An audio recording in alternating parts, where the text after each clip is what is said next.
अभी तक जो कहानी आपने सुनी उसमें एक 100 साल का बूढ़ा आदमी अपने बचपन की कहानी सुना रहा है कि अकाल पड़ा तो कैसे उनको हेल्प मिली। तो यहाँ पर बाबा जो है उनको पहले अनाज मिलता नहीं है, फिर जब उन्हें मिलता है तो वो सोचते हैं कि उन्हें और मिल जाए, तो वो चाहते कि 20 सेर और दिला दे तो बड़ी कृपा होगी। सरदार ने अनाज तोलने वाले से कहा, 20 सेर और तोल दे। बूढ़ा बाबा बार बार कैसे आएगा। 20 सेर अनाज और मिल गया। वाहेगुरु आपका यश दूना करें, बाबा ने कहा।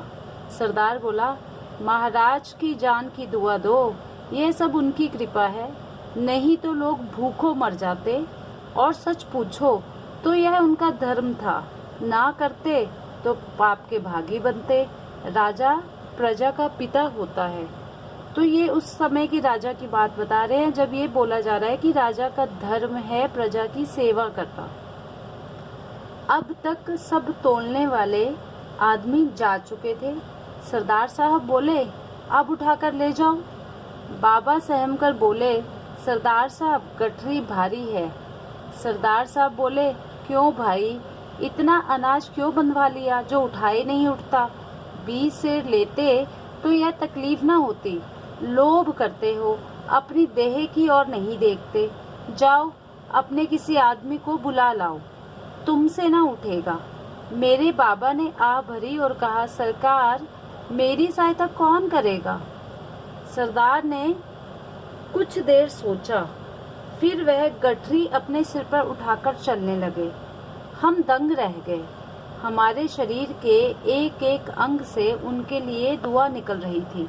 हम सोचते थे यह आदमी नहीं देवता है।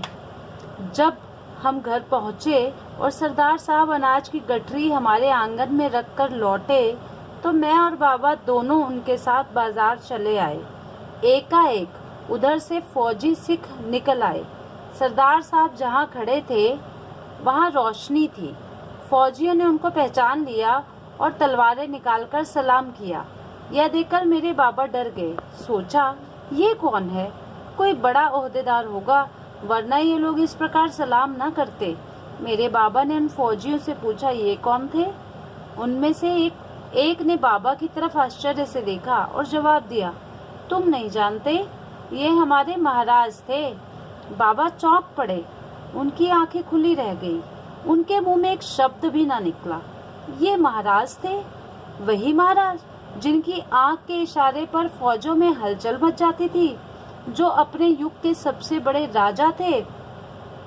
आज वे एक गरीब के घर गेहूं की गठरी छोड़ने आए हैं। ये सच्चे महाराज हैं। इनका राज जन जन के दिलों पर है। उस रात हमें नींद नहीं आई।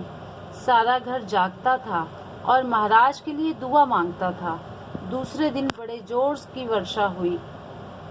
अब लेखक कहानी का अंत सुन चुका है कि महाराज रणजीत सिंह के समय में जब अकाल पड़ा तो खुद महाराज लोगों की मदद करने के लिए बाहर निकल पड़े। अंत में वे कहते हैं, मैंने प्रेस वाले की तरफ देखा, उसकी आंखें सजल थी। सजल मतलब जल से भरी हुई, आंसुओं से भरी हुई। मैंने ठंडी सांस भरी।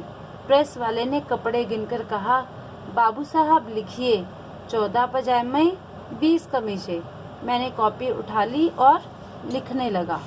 तो इस तरह से बच्चों यह हमारी कहानी का अंत है। अब इस कहानी में हम देखें तो हमने क्या देखा, आज के जो हमारे नेता हैं, जिसको हमने अपने सहायता के लिए चुना, हमने चुना अपने लिए, वो राजा से कम नहीं। और जो पहले राजा थे वो हमारी सेवा करने के लिए तत्पर रहते थे। तो इस पाठ में हमने देखा, सबसे पहले हमें पता लगा महाराजा रणजीत सिंह के बारे में। उनका शासन कैसा था, उनकी नीतियाँ कैसे थी, उनका नेचर स्वभाव कैसा था और प्रजा में वो कितने लोकप्रिय थे। उनकी विशेषताएं क्या थी। वे साहसी थे, विनम्र थे, दयालु थे। उनका स्वभाव बहुत ही साधुओं जैसा शांत था। प्रजा से प्रेम करते थे और गरीबों की सहायता करते थे। प्रेस वाले ने लेखक को क्या क्या बताया। कहानी में हमें कुछ चीज़ें पता चली। जो पहली थी कि उस समय अकाल पड़ा था, लोग भूखों मरने लगे थे।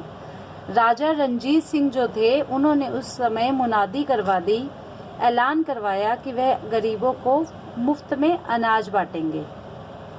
प्रेस वाला जो है वह भी अपने जो उस समय बच्चा था, वह भी अपने बाबा के साथ अनाज लेने जाता है, परंतु समय नहीं बचता और सिपाही जो है उन्हें अनाज नहीं दे पाते। तब राजा रणजीत सिंह प्रेस वाले को ना सिर्फ अनाज दिलवाते हैं बल्कि स्वयं उनके घर तक अनाज छोड़ने जाते हैं। तो कुल मिलाकर यह कहानी हमें क्या सिखाती है कि हमारे द्वारा अगर कोई भी अच्छा काम है समाज में, अगर हम कोई भी अच्छा काम कर रहे हैं तो लोग उस भलाई को सालों साल याद रखेंगे। हमें हमेशा दयालु होना चाहिए, गरीबों और निर्बलों की सहायता करनी चाहिए। तो ये पूरी कहानी जो है हमें क्या सिखाती है कि हमें अपने से छोटों का सम्मान करना चाहिए, अपने से गरीब लोगों की सहायता करनी चाहिए, उनके हमेशा मदद करनी चाहिए।